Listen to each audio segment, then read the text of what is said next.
Montgomery. On the other line, in a faraway land that's really only like 15 miles from me, over in Richmond, Texas, my illustrious, sage, and wise co-host, Mr. Eric Kelly. Eric Kelly hanging out over here with you, man. How are you today? I'm good, man. Today's topic is how to deal with difficult bosses. Yes, and stay out of the penitentiary while you're doing it. Yeah. We don't need people going postal. And no. And you need to be okay. Yeah, and it really doesn't matter like what industry you're in. I think everybody has had at least one experience with a bad boss. A difficult boss.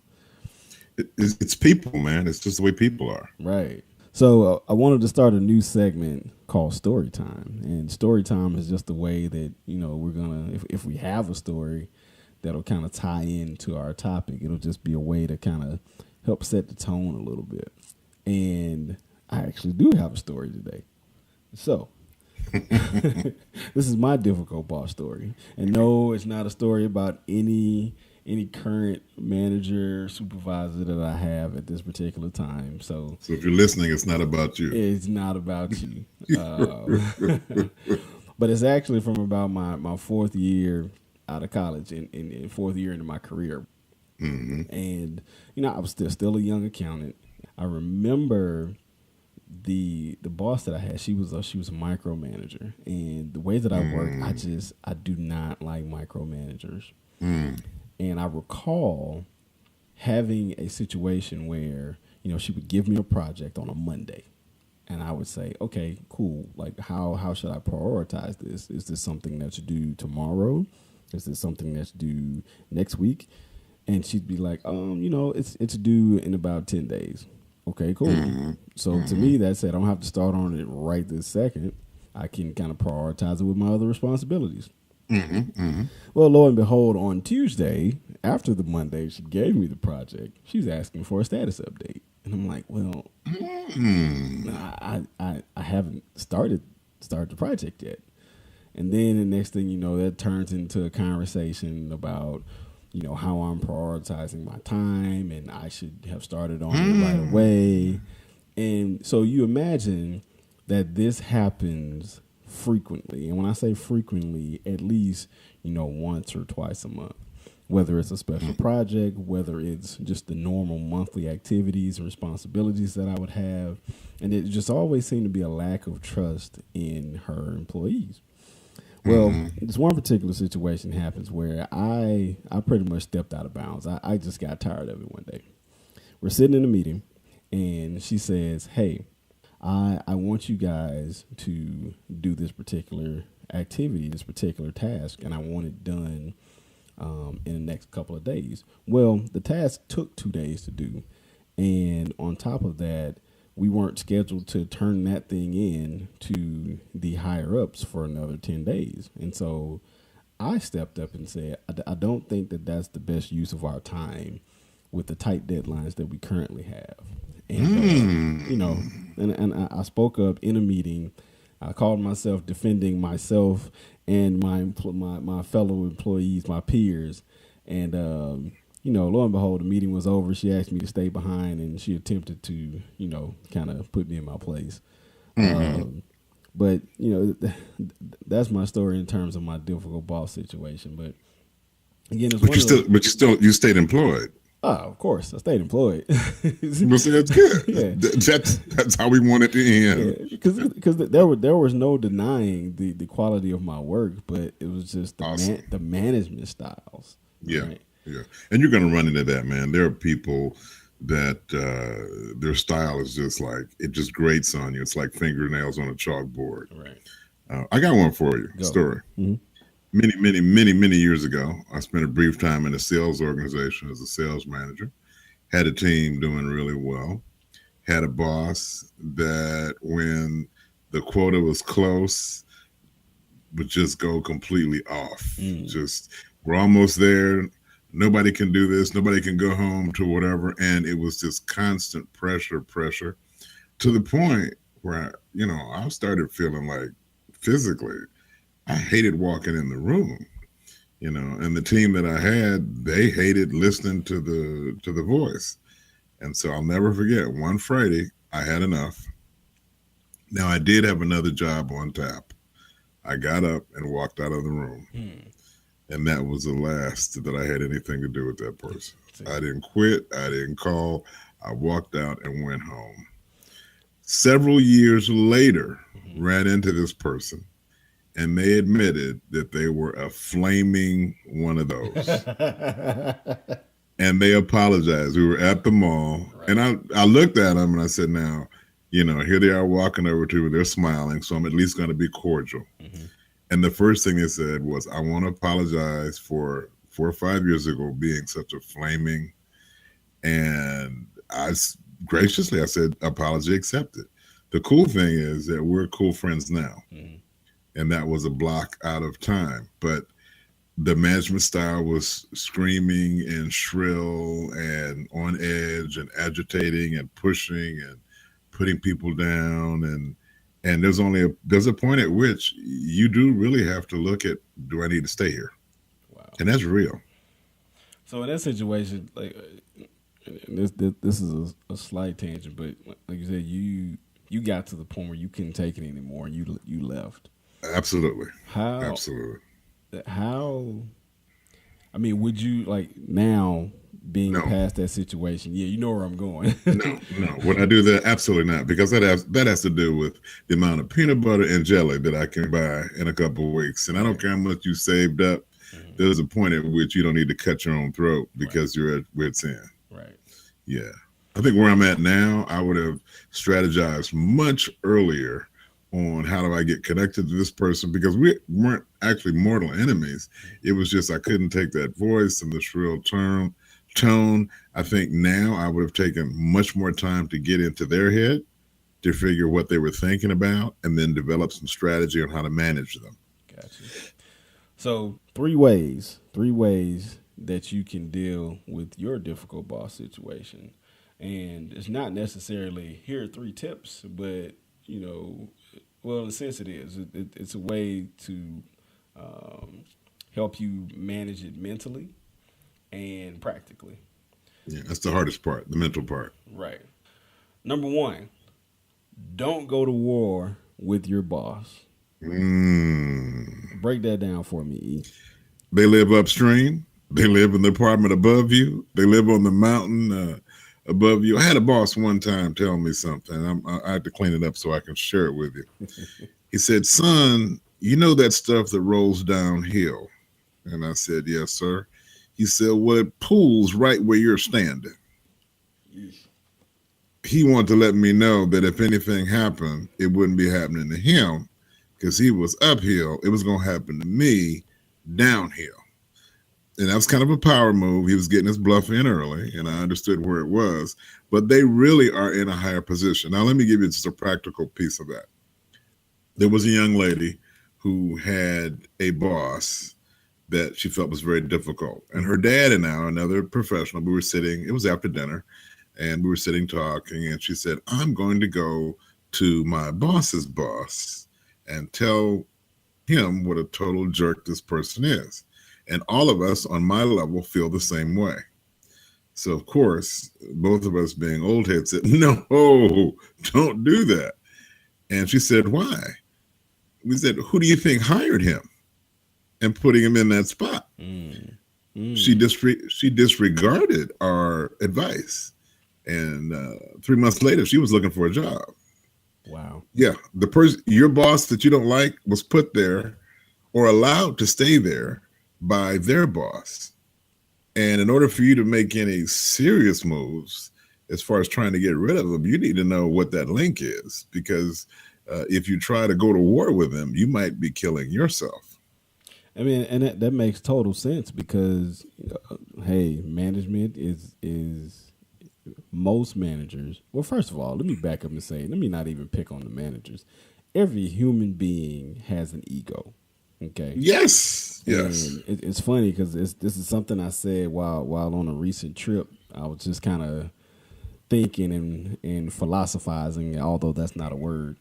I was philosophizing in my head, and I was just thinking about humility and what humility really is in terms of the grand human experiment, right? Right. Every human being has an ego. The Yes. ones who are humble have figured out how to keep that ego in check. All Yes. right. And so when it comes to management, speaking directly to the situation you were just talking about with that young lady, yeah, she didn't realize that that manager that she was, her boss's boss that she was about to go and tell about her boss.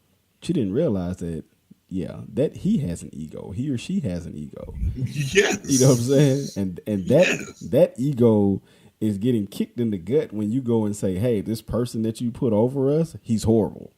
Absolutely. So now you're questioning their decision making. Yes. Okay. There you go. There you go. Yeah. And it was kind of, it was someone that was new, very bright, very educated, very articulate, but kind of young in the ways of dealing, not terribly experienced in the ways of dealing in the workplace. And And some lessons you learn the hard way. I'm sorry.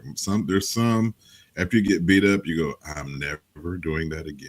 yeah, and I tell you what I've learned just from speaking to you for the last few years is the unspoken rules of how we interact with humans and each other outside of the workplace don't always apply inside the workplace. So Oh no. if someone offends me in the street, hey, I can go toe to toe with you. But Absolutely. if someone offends me in the office, I need to really take a step back and think: is this the time for me to be confrontational? Is this the time for me to just kind of eat it, no matter what's happening, and kind of reassess Yes. and go about things a different way? The modern workplace is built on a military model. Your general is the CEO. Mm-hmm. The colonels are the VPs. The directors are the majors. The managers, are the sergeants or so. And depending on where you are, you're in that hierarchy. Mm-hmm. In the military, unlike the uh, private workplace that we work in, uh, you can't talk back at all. This is true. That's subject to a court martial. This is true. Um, in our world, it is very similar, except it doesn't look as concrete as it does in the military ranks. So if you walk into a meeting and you give the boss a run for their money, well, in the military they could basically bring you up on charges. This person here will emotionally bring you up on charges, but there will be retribution for damaging their ego in a meeting. Yeah. So that's the real world. That's the world we live in. Yeah. So yeah, don't go to war. Don't go to war with them. No, and like I said, and that kind of speaks to what happened in my earlier story. It was kind of hot for me for a little while, Yeah. uh, until I was Yeah. able to do something that kind of put a smile on her face and kind of stroked her ego, and then we had Right. one of the best relationships Right. amongst any of her employees until I moved to Houston. Yeah. Point number 2: understand that bosses are human, just like you are. Excellent. That's it. Same feelings, same desires, same challenges, same family issues, same things you go through, the boss goes through. Right. Same fears, same Same things. Yeah, fears. same things that typically drive us. And I think I think that's one of the more powerful points to understand, because sometimes I think we get so caught up in the organizational structure and the hierarchy at work that we often dehumanize Oh, positions. absolutely. You know, Absolutely. we get caught up in people's positions and we forget that they're just humans. You know what I mean? I'll give you an exercise anybody listening can do. Mm-hmm. It happens in every meeting. Okay. We'll go to a meeting and there'll be maybe a VP, a couple of directors, some managers or whatever, and let one of the executive vice presidents walk in. Now, all of us have been talking. As soon as the executive VP starts talking, people pull out their pens and start writing down what he said. He could be dumb as a box of bricks.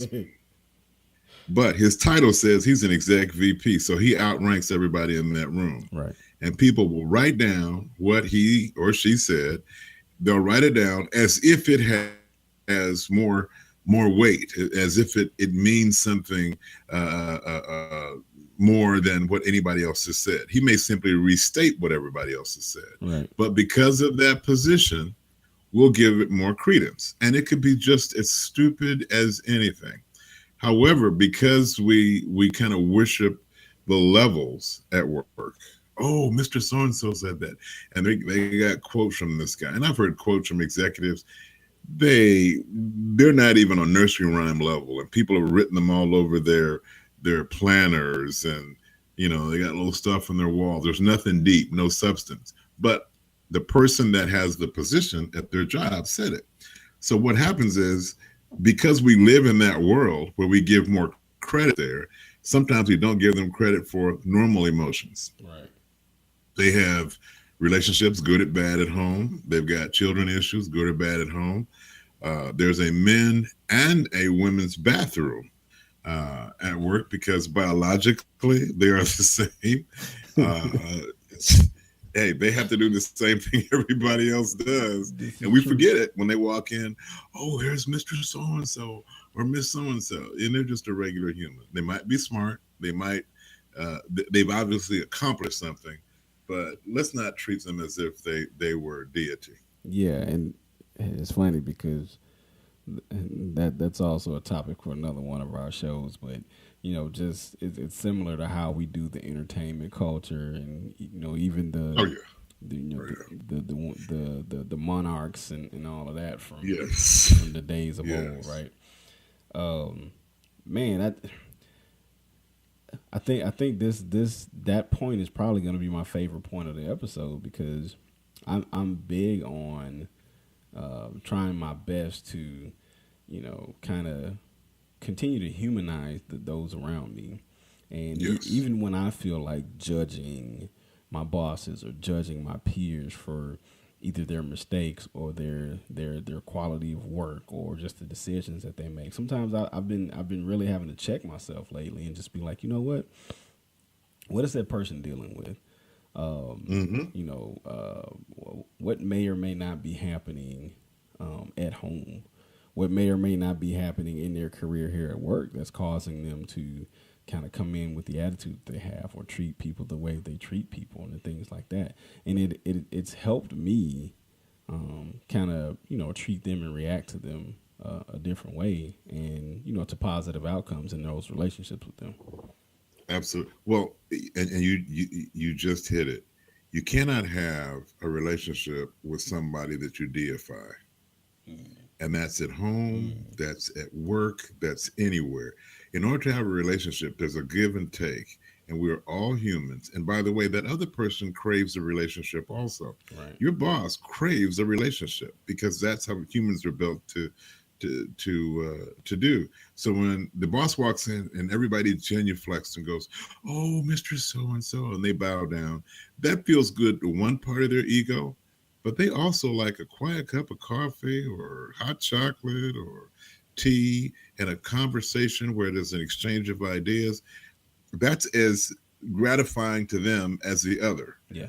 Even if they are egotistical, people want to feel connected. Right. And if we worship them, we can't have a good, solid give and take relationship with them. I think that's a good segue when you're using, deifying and worshiping. Because the third point is understand that the boss is not God. Not at all. The power over their life. Now, this is really raw. The power over your life ends if you get up and walk out of that building and never come back. True. So that helps you understand the scope of their power. If you decide, I don't want to be here anymore, and you leave, that person has not one bit of power over you. Okay. Now let's put that into some real, let's just be real. Let's just be absolutely real. Let's put this into some practical terms here.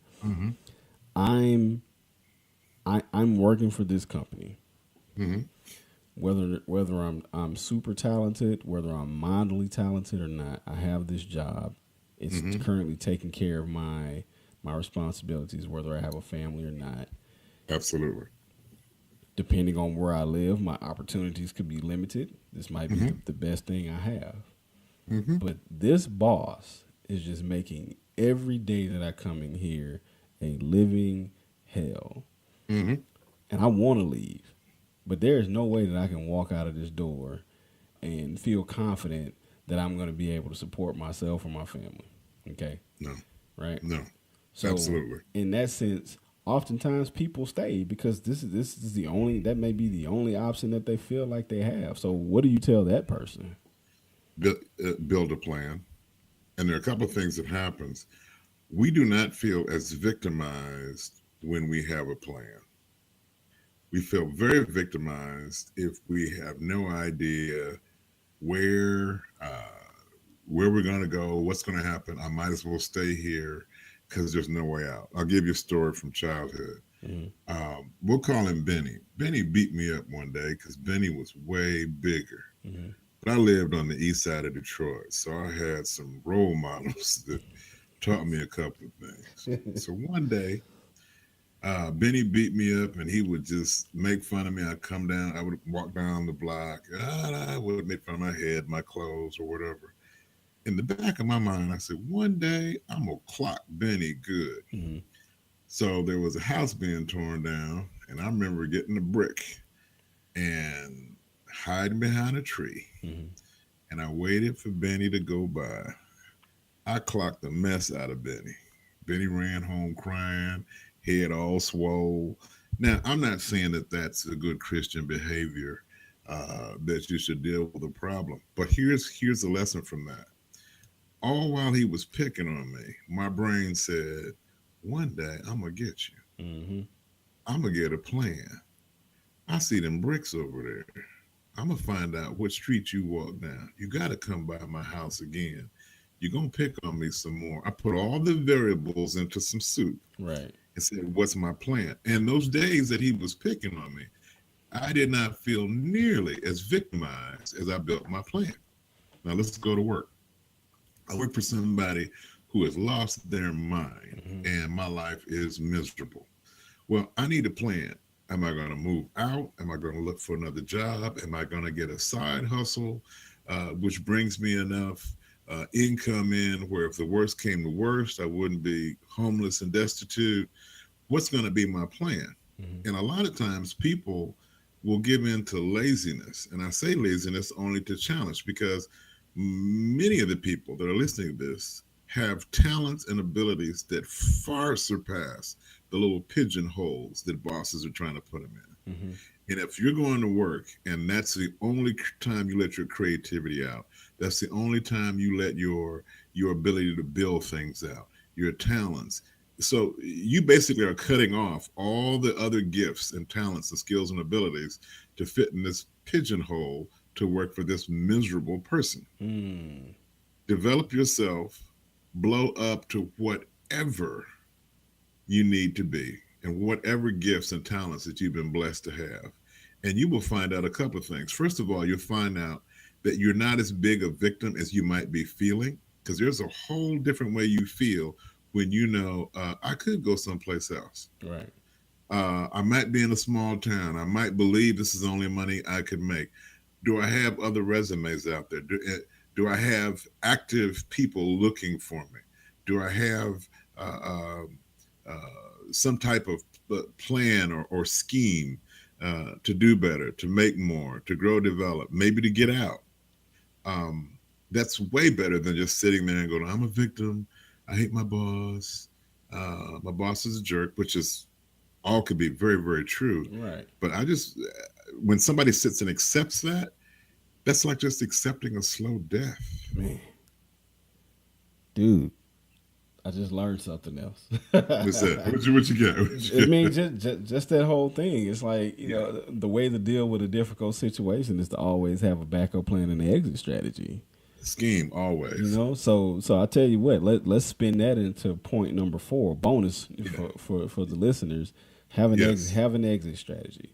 Oh, whatever, absolutely. Absolutely. whatever your talents and gifts are, have confidence in those and know that there are always opportunities, um, other than just sitting there and being complacent and just taking the abuse. Absolutely. In fact, if my boss is going off on me and I realize this may be it, Yeah, I tighten my belt for 3 or 4 months. I'm putting extra cash away right, because I may have to snap, right, and I don't snap and go out and not have any funds in the bank. right, That's not a wise point. right. But I met a guy. He said he had 6 months' salary in Mm-hmm. the bank. Mm. And I Well, said, "What is that?" And I'll clean it up. He said, It's called his Up Yours Fund." And you can imagine how far that went. And he said, "Because at any time in my life, I right, want to feel comfortable." right. Now, I will tell you, he told me, he says, "I really don't feel a lot of stress." Mm-hmm. Because what we take off of that boss is Oh because I got to pay man. this house note, car note, Ooh. school note, clothes, food. Ooh. Yes. Yeah. Oh, That's what that boss has. I now Yeah. now here's the crazy thing. So, Dave Ramsey is one of the people that I take a lot of financial advice from. Awesome. Awesome guy. And one of the things that he's big on in his baby steps is making sure you have 3 to 6 months of expenses saved up just in case. Absolutely. That I call it the Hulk emergency fund. Mm-hmm. And it is something that in one of these bonus episodes I'll kind of bullet point my budgeting and cash management and money and personal finance philosophies or whatever. But the baby emergency fund is that we put away 1,000 for small emergencies. And Mm-hmm. then the Hulk emergency fund is 3 to 6 months of expenses, and it's something Mm-hmm. that I'm currently working on. But like that is, I never thought about it in the sense of I've always thought about it in the sense of having it in case I lose my job, Right. not having it as my safety net to like just give myself flexibility, like if I'm in a difficult situation to be able to get away. Right. That Right. is dope. We go to work to provide for our families, to do well, to make sure that we can provide the adequate creature comforts, to be able to take care of our families. However, when we are overextended, we add to the stress of having a crazy boss to the point. This isn't going to sound good. It's a bit raw. It's basically slavery. Wow. We're working because we have to. And because we have to put up with whatever the overseer says. So I am a big proponent of bringing it down a notch, Mm-hmm. not flashing all the cash, having something where when I go to sleep at night, I realize that if worst came to worst tomorrow, my family would still be able to eat for a while I try to figure it out. Gotcha. Yeah, we cannot allow ourselves to be put in the position where we feel like little automatons and robots and slaves. That's the worst way to live your life. Man, brother, as always, another very insightful episode, man. Like I said, I love it when I come to the episode and I walk away, which is pretty much every time we do an episode.